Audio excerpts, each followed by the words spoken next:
Video में हम मुस्लिम विधि के अंतर्गत आने वाले कुरान एक विवाह के पक्ष में है न कि बहुविवाह के पक्ष में, इसका अध्ययन करेंगे।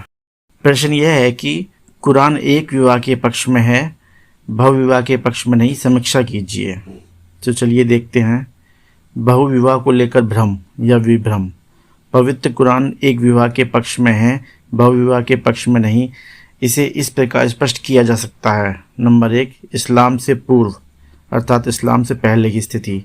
इस्लाम के आविर्भाव के पूर्व अरब समाज में महिलाओं की स्थिति अत्यंत ही दयनीय थी। उन्हें भोग विलास की सामग्री और संतानोत्पत्ति का साधन माना जाता था। कोई भी व्यक्ति अपने घनिष्ठ संबंधी को छोड़कर किसी से भी विवाह कर सकता था, चाहे जितने भी विवाह कर सकता था। इस प्रकार महिलाएं अत्यधिक असुरक्षित और अपमानित, शोषित और कुपोषित थीं। नंबर 2 पॉइंट है इस्लाम के पश्चात अर्थात इस्लाम के बाद।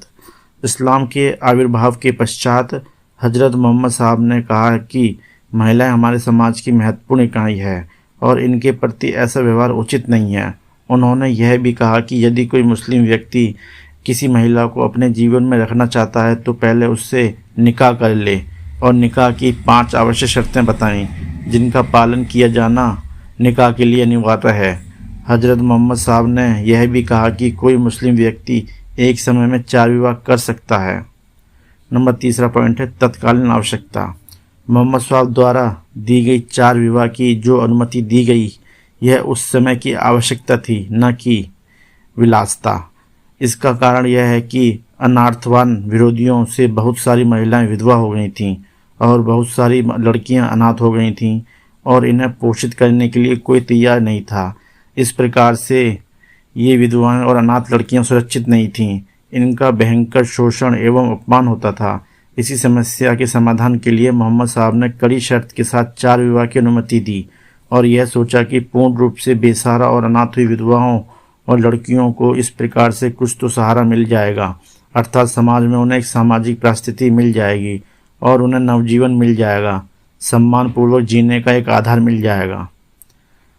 नंबर 4 पर है कड़ी शर्त के साथ विवाह की अनुमति। हजरत मोहम्मद साहब ने यह भी कहा कि कोई भी मुस्लिम व्यक्ति एक समय में 4 विवाह कर सकता है, किंतु यदि उसे भय है कि वह उसे समता का व्यवहार नहीं कर सकेगा तो एक ही विवाह करे। पवित्र कुरान की सूरा 4 की आयत नंबर 3।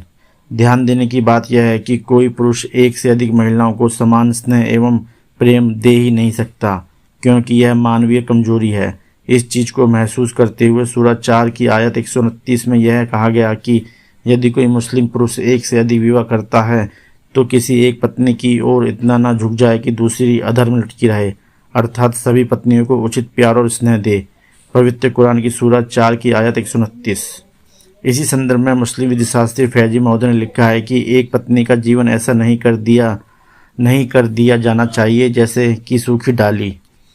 निष्कर्ष स्वरूप हम कह सकते हैं कि इस प्रकार यह कहा जा सकता है कि पवित्र कुरान एक विवाह के पक्ष में है, बहुविवाह के पक्ष में नहीं। इसलिए मुस्लिम धर्म में जो 4 प्रकार के विवाह को लेकर भ्रम है उसे समाप्त कर देना चाहिए। हजरत मोहम्मद साहब ने इसकी अनुमति उस समय की आवश्यकता के लिए दिया था, न कि विलासिता के लिए। तात्पर्य यह है कि तत्कालीन परिस्थितियों में 4 विवाह की अनुमति दिया जाना निंदा का नहीं, प्रशंसा का विषय है। नोट, इस प्रकार यह कहा जा सकता है कि पवित्र कुरान एक विवाह के पक्ष में है। इसलिए इस बिंदु पर विभिन्न देशों की वर्तमान स्थिति निम्नलिखित है। भारतवर्ष में यदि कोई मुस्लिम व्यक्ति सरकारी सेवा में है तो दूसरी शादी तभी कर सकता है जबकि भारत सरकार की पूर्व अनुमति मिल जाए। ऑल इंडिया सर्विस रूल का नियम नंबर 18 और सेंट्रल सिविल सर्विस का रूल नंबर 8। पाकिस्तान में क्या स्थिति है? पाकिस्तान में भी दूसरा विवाह तभी किया जा सकता है जब आर्बिट्रेशन काउंसिल की अनुमति मिल जाए, अन्यथा नहीं। मुस्लिम फैमिली लॉ ऑर्डिनेंस 1961 की धारा 6 में कहा गया है। ट्यूनीशिया में क्या स्थिति है? ट्यूनीशिया में अधिनियम पास करके यह सुनिश्चित कर दिया गया है कि कोई भी मुस्लिम व्यक्ति केवल एक ही विवाह कर सकता है। टर्की में भी अधिनियम पास करके किसी मुस्लिम द्वारा एक ही विवाह करने को सुनिश्चित कर दिया गया है।